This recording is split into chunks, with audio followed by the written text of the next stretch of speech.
ನಮಸ್ತೆ. 15/1/2026 ಗುರುವಾರ ದಿನ ಸೂರ್ಯ ದೇವರ ಮಕರ ರಾಶಿ ಪ್ರವೇಶ ಪ್ರಾರಂಭವಾಯಿತು. ಸೂರ್ಯನು ಮಕರ ರಾಶಿಗೆ ಪ್ರವೇಶವಾಗೋದನ್ನು ಮಕರ ಸಂಕ್ರಾಂತಿ ಅಂತಂತೀವಿ. ಜನಗಳು ಇಷ್ಟಪಡ್ತಾರೋ ಇಲ್ಲವೋ, ಶನಿದೇವರು ಇಷ್ಟಪಡ್ತಾರೋ ಇಲ್ಲವೋ, ಸೂರ್ಯನ ಚಲನ ಖಂಡಿತವಾಗಿ ಮಕರ ರಾಶಿಗೆ ಹೋಗುತ್ತದೆ. ಅಂದರೆ ಇದು ಉತ್ತರಾಯಣ ಪುಣ್ಯಕಾಲ ಅಂತ. ಆದ್ದರಿಂದಾಗಿ ಇದನ್ನು ವಿಶೇಷವಾಗಿ ನಾವು ಕೊಂಡಾಡುತ್ತೀವಿ. ಇವತ್ತಿನ ಸೂರ್ಯೋದಯ 6:46ಗೆ, ಸೂರ್ಯ ಅಸ್ತಮನ ಸಂಜೆ 6:12.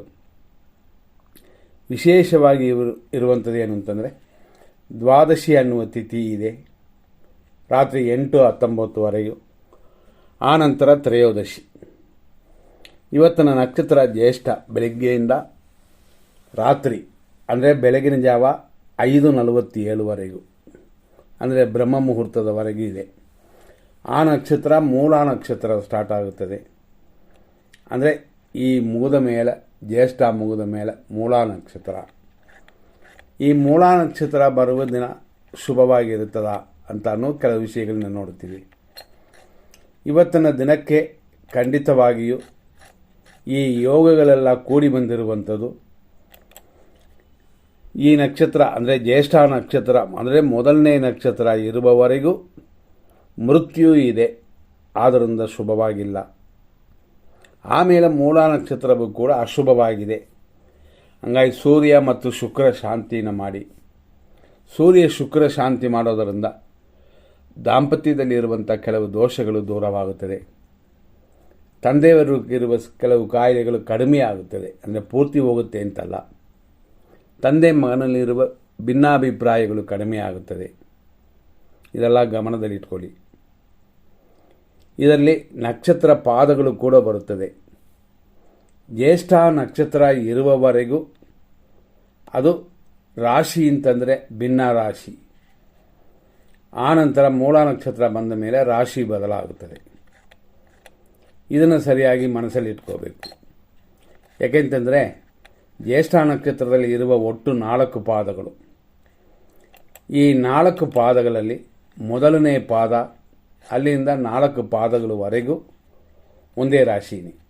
ಇದರಲ್ಲಿ ಭಿನ್ನಗಳಿಲ್ಲ. ಉದಾಹರಣೆ ಹೇಳಬೇಕು ಅಂತಂದರೆ 6:47ರಿಂದ 9:46ವರೆಗೂ ಜ್ಯೇಷ್ಠ ನಕ್ಷತ್ರ 1ನೇ ಪಾದ. ಆನಂತರ ಸಂಜೆ 4:28ವರೆಗೂ 2ನೇ ಪಾದ.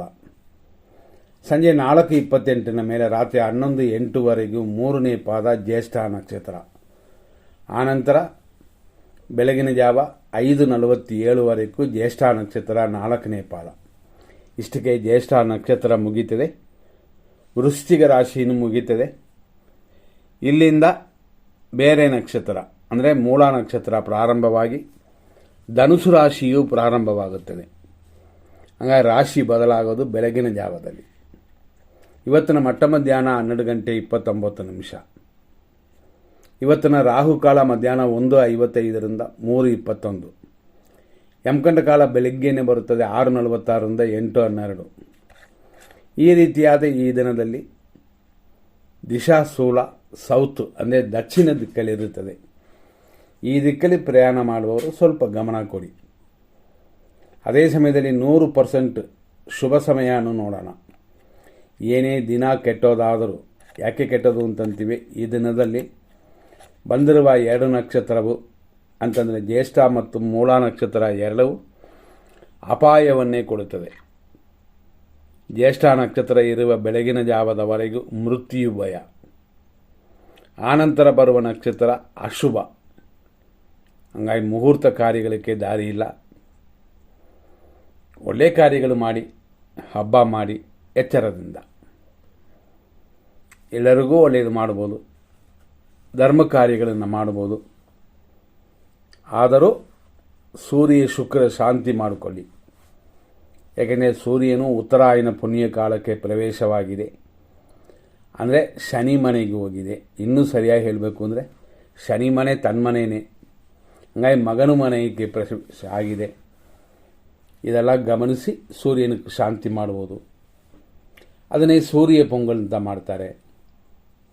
ಇದರ ಹಿಂದಿನ ದಿನದಲ್ಲಿ ಭೋಗಿ, ಇವತ್ತು ಸೂರ್ಯ, ನಾಳೆ ಅಂದರೆ ಎತ್ತುಗಳಕ್ಕೆ ಪೊಂಗಲ್ ಮಾಡುತ್ತಾರೆ, ಅಂದರೆ ಸಂಕ್ರಾಂತಿ. ಇವತ್ತಿನ ದಿಶಾ ಸೋಲ ಸೌತ್ ಅಂತ ಹೇಳಿದ್ದೀವಿ. ಇದರಲ್ಲಿ ಇನ್ನೂ ವಿಶೇಷವಾಗಿ ಕೆಲವು ವಿಷಯಗಳನ್ನ ನೋಡೋಣ. 100% ಶುಭ ಸಮಯ ಅಂತ ನಾವು ಹೇಳಿದ್ವಿ, ಅದರ ವಿಷಯಕ್ಕೆ ಬರೋಣ. 100% ಅಂತಂದರೆ ಇರೋದರಲ್ಲಿ 100%, ಯಾಕೆಂದರೆ ದಿನ ಶುಭವಾಗಿಲ್ಲ. 8:14 ಬೆಳಗ್ಗೆಯಿಂದ 9:16 ಇರೋದರಲ್ಲಿ ಒಂದು ಒಳ್ಳೆಯ ಸಮಯ. ನೀವು ಸಂಕ್ರಾಂತಿ ಮಾಡಿ, ಬೇರೆ ಶುಭ ಕಾರ್ಯ ಮಾಡಿ, ಆದರೆ ದೇವರ ಪೂಜೆ ಕೂಡ ಮಾಡ್ಬೋದು, ತೊಂದರೆ ಇಲ್ಲ. 11:22 AM ರಿಂದ ಮಧ್ಯಾಹ್ನ 1:53, ಮಧ್ಯಾಹ್ನ 3:57 ರಿಂದ ರಾತ್ರಿ 8:10, ರಾತ್ರಿ 8:10 ಮೇಲೆ ಅಂದರೆ 8:18 ಮೇಲೆ ಶುಭವಾಗಿರುತ್ತದೆ. ಆದರೂ ಅದರಲ್ಲೂ ಕೂಡ 100% ಅಶುಭ ಸಮಯವನ್ನು ನೋಡೋಣ. ಬೆಳಿಗ್ಗೆ 6:46 ರಿಂದ 8:12 ಯಮಕಂಡ ಕಾಲ, 9:18 ರಿಂದ 11:05 ನಕ್ಷತ್ರ ವಿಷಘಟಿಕಾ ಕಾಲ, ಅಂದರೆ ಜ್ಯೇಷ್ಠ ನಕ್ಷತ್ರದವರು ಗಮನ ಕೊಡಿ. ಬೇರೆ ನಕ್ಷತ್ರದವರು ಕೂಡ ಈ ಸಮಯದಲ್ಲಿ ನಕ್ಷತ್ರ ಶಾಂತಿ ಮಾಡುವುದು. 10:35 ರಿಂದ 11:20 ದುರ್ಮುಹೂರ್ತ. ಹಂಗಾಗಿ ಇನ್ನೂ ನಕ್ಷತ್ರ ವಿಷಘಟಿಕಾ ಕಾಲವೇ ಮುಗುದಿಲ್ಲ, ಅದರಲ್ಲೇ ದುರ್ಮುಹೂರ್ತವು ಸೇರುತ್ತದೆ. ಹಂಗಾಗಿ ಡಬಲಾಗಿ ದೋಷ ಕೊಡೋದು ಈ ಸಮಯ. ಮಧ್ಯಾಹ್ನ 1:55 ಮೇಲೆ 3:21 ಮಧ್ಯಾಹ್ನದವರೆಗೂ ರಾಹುಕಾಲ. ಅದೇ ಥರ ಮಧ್ಯಾಹ್ನ 3:09 ಮೇಲೆ 3:55 ದುರ್ಮುಹೂರ್ತ. ಇದರಲ್ಲಿ ರಾಹುಕಾಲ ಇನ್ನೂ ಮುಗುದಿಲ್ಲ, ಮುಗಿಯೋಷ್ಟರಲ್ಲೇ 3:09 ಸ್ಟಾರ್ಟ್ ಆಗಿಬಿಡುತ್ತದೆ ದುರ್ಮುಹೂರ್ತ. ಹಾಗಾಗಿ ಸ್ವಲ್ಪ ರಾಹುಕಾಲವು ಕೊನೆಯಲ್ಲಿ ಸೇರಿದೆ. ಸುಮಾರು 12 ನಿಮಿಷಗಳು. ಹಾಗಾಗಿ ಲಾಸ್ಟ್ 12 ನಿಮಿಷಗಳು ದೋಷ ಅಧಿಕವಾಗಿರುತ್ತದೆ.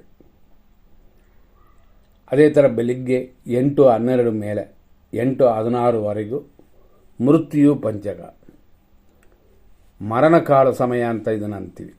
ಹಂಗಾಗಿ ಇದರಲ್ಲೆಲ್ಲ ಎಚ್ಚರವಾಗಿದೆ, ಗಮನ ಕೊಡಿ. ಸೂರ್ಯದೇವರನ್ನ ಪೂಜೆ ಮಾಡಿದರೆ ತಂದೆಯ ಪ್ರೀತಿ ವಿಶ್ವಾಸವನ್ನು ಪಡೆಯಬಹುದು, ತಂದೆಯ ಆಸ್ತಿಯನ್ನು ಪಡೆಯಬಹುದು. ಅದೇ ಥರ ತಂದೆ ಮಗನಲ್ಲಿರುವ ಭಿನ್ನಾಭಿಪ್ರಾಯಗಳು ಕೂಡ ಕಡಿಮೆಯಾಗುತ್ತದೆ. ಶರೀರದಲ್ಲಿ ಹೆವಿಯಾಗಿರುವಂಥ ತಲೆನೋವು, ಅಂದರೆ ಮೈಗ್ರೇನ್ ಅಂತಂತೀವಿ, ಒಂದು ಕಡೆ ತಲೆನೋವು ಕಡಿಮೆ ಆಗುತ್ತದೆ. ಒಂದು ಕಣ್ಣಿನ ತೊಂದರೆಗಳು ಇದ್ದರೆ ಅದು ಈ ಸಮಯದಲ್ಲಿ ಸರಿಯಾಗುತ್ತದೆ. ಎಲುಬಲ್ಲಿರುವ ದೋಷಗಳು ಕಡಿಮೆ ಆಗುತ್ತದೆ. TB ಕಾಯಿಲೆ ಇರುವವರಿಗೂ ಕೂಡ ಅದು ಕಡಿಮೆ ಆಗುತ್ತದೆ. ಹಿಂಗಾಗಿ ಸೂರ್ಯ ದೇವರನ್ನ ಪೂಜೆ ಮಾಡೋಣ. ಸೂರ್ಯನ ಅಧಿಪತಿ ಅಗ್ನಿ, ಅಂದರೆ ಶಿವ. ಅಗ್ನಿ ರೂಪೇಣ ಶಿವ ಅಂತಂತಾರೆ. ಆದ್ದರಿಂದ ಶಿವನನ್ನು ಪೂಜೆ ಮಾಡಬಹುದು. ಎಲ್ಲರ ಆರೋಗ್ಯದಲ್ಲೂ ಗಮನ ಕೊಡೋಣ. ನಾವು ಪೂಜೆ ಮಾಡಿದಾಗ ನಿಮ್ಮೆಲ್ಲರಿಗೂ ಸೇರಿಸಿ ಪೂಜೆ ಮಾಡುತ್ತೀವಿ. ಮುಂದಿನ ಸಂಚಿಕೆಯಲ್ಲಿ ನೋಡೋಣ. ಧನ್ಯವಾದಗಳು.